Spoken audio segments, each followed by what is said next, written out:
Eh bien, nous poursuivons toujours l'histoire du Fils prodigue qui, finalement, est l'histoire de chacun d'entre nous et qui, par nature, fuyons Dieu et s'enfonçons toujours plus dans la misère. Aujourd'hui, le texte de l'Évangile, selon Luc, nous présente le Fils prodigue rendu au bout du rouleau, ou, comme nous l'avons intitulé notre message, au fond du baril. L'évangéliste Luc nous présente la situation en ces termes. On peut lire ensemble.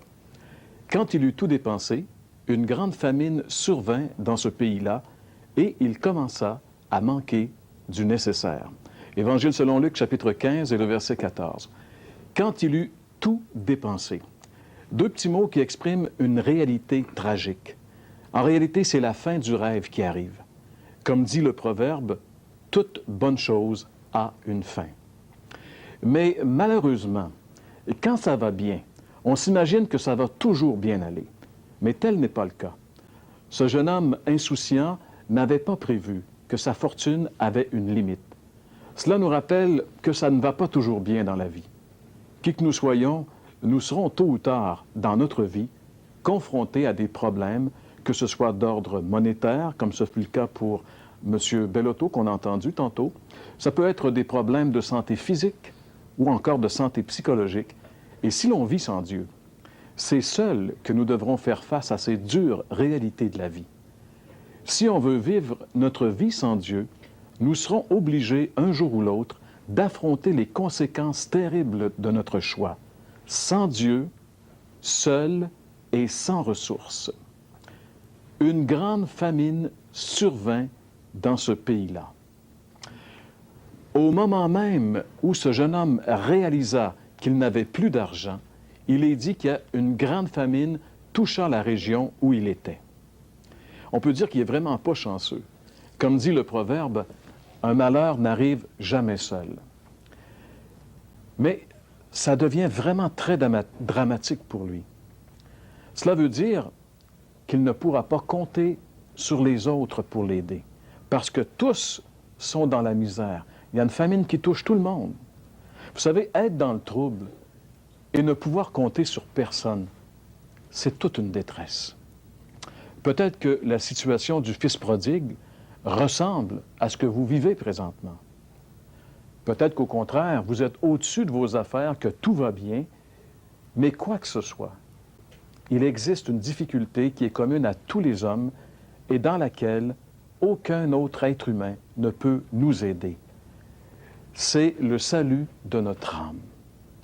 La Bible dit que le plus grand problème de l'être humain, c'est sa séparation d'avec Dieu et qu'aucun autre homme ne peut résoudre de lui-même ce problème. Aucune religion, aucun système de bonnes œuvres humaines ne peut changer quoi que ce soit dans cette situation. Il ne peut être résolu ce problème que par Dieu lui-même.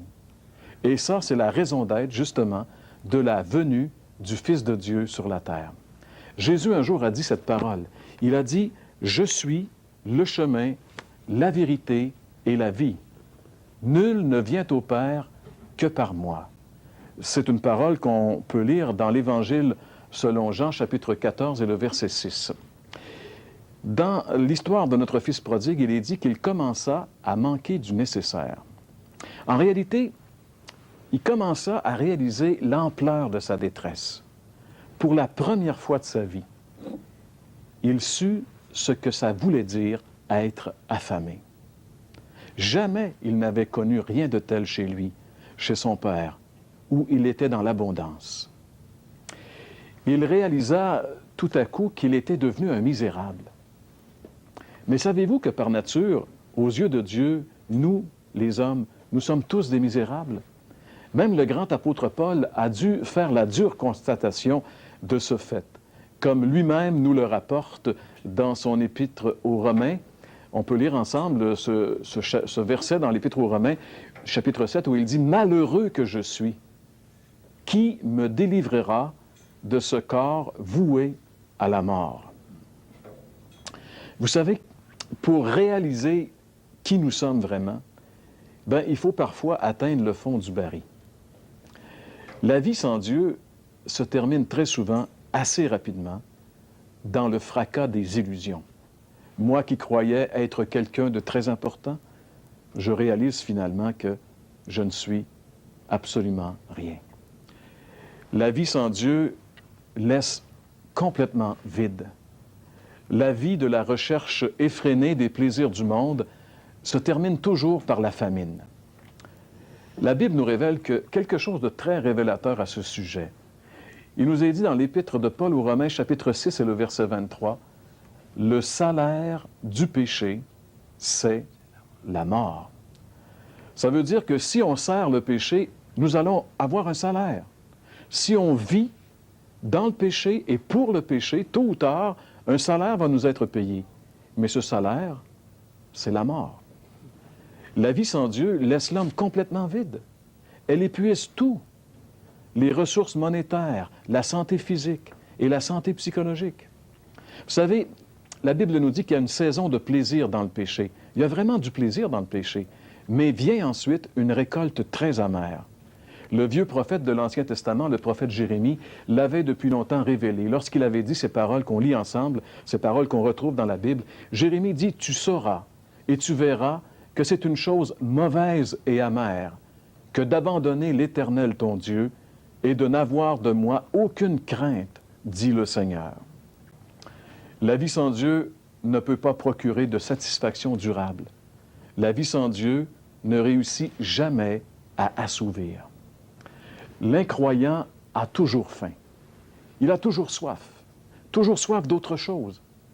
En réalité, on peut dire que c'est l'entrée dans le cycle infernal de la dépendance. C'est donner toujours plus pour avoir toujours moins. L'être humain étant une créature de Dieu, créée à l'image de Dieu, ne peut trouver sa vraie satisfaction qu'en Dieu. Jésus a dit un jour, « L'homme ne vivra pas de pain seulement, mais de toute parole qui sorte de la bouche de Dieu. » Le Fils prodigue est l'image de l'homme pécheur séparé de Dieu.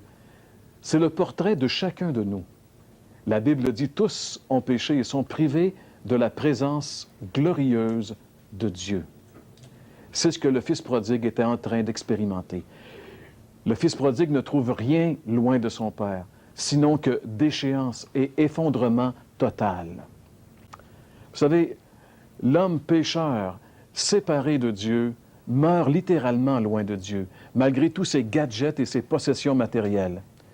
Mais d'un autre côté, c'est une chose merveilleuse qu'un jour, l'homme, loin de Dieu, réalise son état de détresse. Car pour être sauvé, il faut premièrement réaliser son besoin de salut. Comme le Fils prodigue, il faut se retrouver un jour dans le besoin. Dieu veut nous amener à réaliser notre état de misérable pécheur voué à l'enfer.